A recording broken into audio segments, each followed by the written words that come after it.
Vala Quenta. No começo não existia nenhuma criatura viva, nem nascia e nem crescia.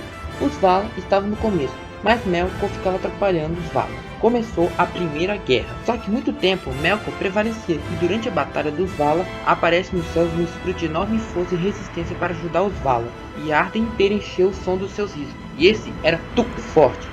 Sua ira era como um vento poderoso, afastando a nuvem e a escuridão na sua frente. Melkor fugiu das suas risadas e de sua fúria, pois a força dele era bem maior do que Melkor.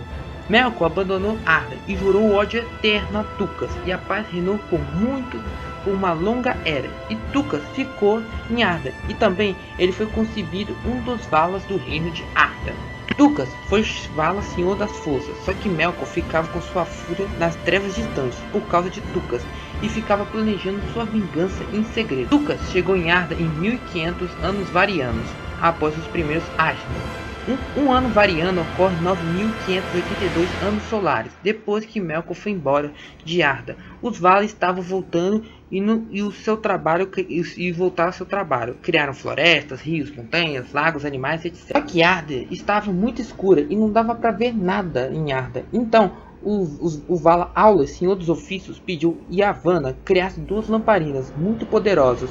Uma ficava no norte e a outra no sul de Arda, perto da ilha de Almaren, no grande lago de Arda, onde as luzes das lamparinas se encontravam. O farol ao norte se chamava Iluin e o farol ao sul se chamava de Ormal, e com os faróis nascem os anos das lamparinas e a paz do reino por muito tempo em Arda. Nesse tempo, Aule, o Senhor dos Ofícios, ele viu que logo chegará os filhos de Ilúvatar. Ele iria criar seus próprios filhos, e ele criou os anões. Ele criou 7 anões para que sejam resistentes a qualquer criatura maligna, só que ele criou em segredo. Eru Ilúvatar descobriu, e quando ele descobriu isso, ele mandou que Aule destruísse essas formas horrendas, pois ele viu que as criaturas que ele criou não tinham fogo imperecível. Quando Eru os criou, os seus filhos, ele colocou fogo imperecível.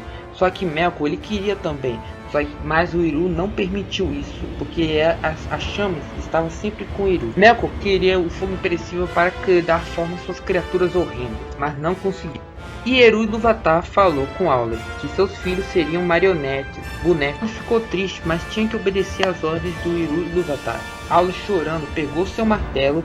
Os anões se juntando, pedindo misericórdia. Eru Ilúvatar viu que eles tinham uma alma boa, um bom coração.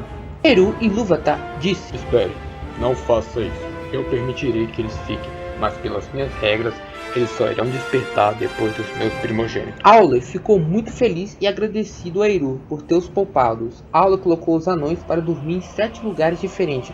Só que Eru falou mais uma vez para Aule: Teus filhos viverão com os meus, mas quase muitos deles não se entenderão. Haverá uma rixa entre eles e os meus. E Aule se conformou com a ordem de Ilúvatar. Depois da derrota de Melkor, os anos das lamparinas começa a se chamar Primavera de Arda, onde Tukas pediu Nessa a Veloz, irmã de Orome, em casamento. Os dois dançaram diante dos Valas, sobre a relva verdejante de Almaré, e depois de muita bebida, Tukas ele descansou. Melkor ele conseguiu voltar para Arda, pois esse era o momento de atacar e contemplar sua vingança. Melkor chamou seus espíritos que tirassem ele de Ea, saindo da Muralha da Noite no oeste e foi ao norte. Melkor começou as suas escavações para a construção da sua nova fortaleza, junto com seu servo Mauron, que agora se chamava de Sauron. Ele construiu sua fortaleza nas profundezas de Arda, onde era muito frio e quase nada dava para respirar nada. Ele construiu sua fortaleza chamada de Utumno, que também é chamada de Udum. Ele levantou uma cadeia de montanhas negras no chão, e dentro dessas fortalezas ele criava suas criaturas horríveis e seus balrogs. Também ficava lá muitas bifurcações e túneis escuros. Era mais de 1.500.000 túneis negros. O ódio de Melkor e sua fortaleza negra envenenaram todas as coisas de Arda. Deixava os pântanos venenosos, as plantas murchavam e morriam. Os Valas sentiram que Melkor voltou e estavam prontos para atacá-lo. Continua.